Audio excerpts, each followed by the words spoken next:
Joining me now is UFC President Dana White. The weigh-ins just wrapped up moments ago. What's your reaction to that crowd? It was awesome, man. The place was packed. Everybody was on their feet. Not an empty seat in the house. I love the energy and the vibe. My goosebumps had goosebumps. Talk about just the reaction there. We're about 350 miles away from the Mexico border. They seem to just love Cain. Yeah. How's that atmosphere going to play out, do you think, in the fight? It's a very pro-Cain crowd here. I think, first of all, if you notice, the center hung that they have here is massive.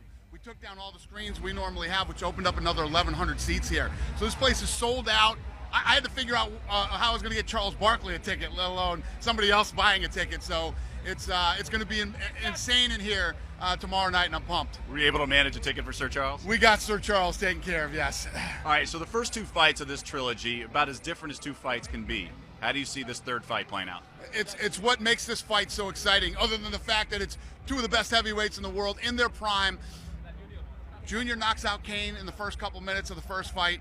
The second fight, Cain destroys Junior Dos Santos. I don't know what to think in the third fight. Both guys are in phenomenal shape. I mean, you see Junior Dos Santos, he's in phenomenal shape. Both guys are highly motivated.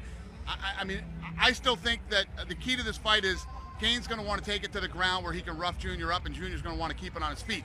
Going into that second fight, I never thought that that Cain would be able to hurt him standing up, and he did, which makes this fight even more interesting. How do you see it playing out? Who wins? I have no idea. This isn't me being the promoter saying I don't know. I honestly don't know.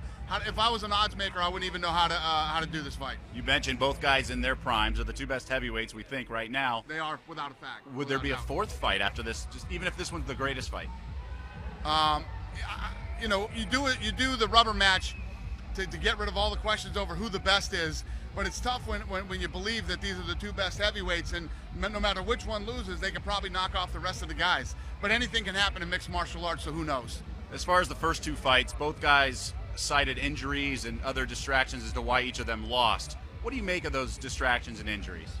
It is what it is. In our life, everybody, what people have to remember is these fighters are human beings. They have distractions just like any of us do. They have personal problems. They have things that are going on in their life.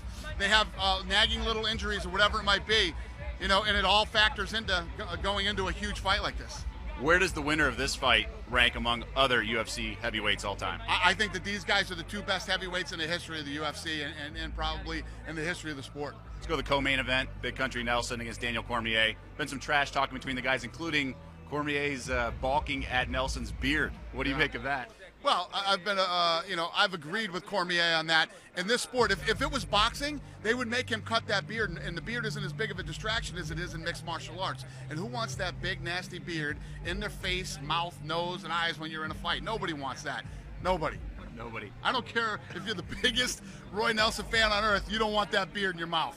What about Nelson's shape? He said he had one of the worst camps he's ever had for other reasons. What did you see out there on the weigh-in? Well, he should have bad camps all the time. He looks better than I've ever seen him. He looks like he's in great shape.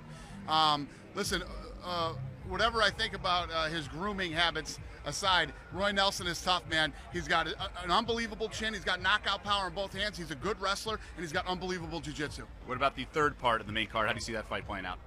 The Diego Sanchez. Yeah, Melendez is also Mexican-American. He's going to have the crowd behind him as well. Yeah, and so is Diego. Diego Sanchez versus Melendez. Two guys who have nothing but respect for each other. Tell me the last time you saw a bad Diego Sanchez fight. This kid comes out, he's a maniac at the weigh-ins. He's ready to go. That fight is going to be an absolute war, and everybody on the planet, except for me, thinks that's going to be the fight of the night. I'm going with the heavyweights. I think the main event's going to be the fight of the night, but that has all the potential in the world. All right, Dana, we appreciate the time. Good luck Saturday night. Big card on deck. Thank you. I appreciate it.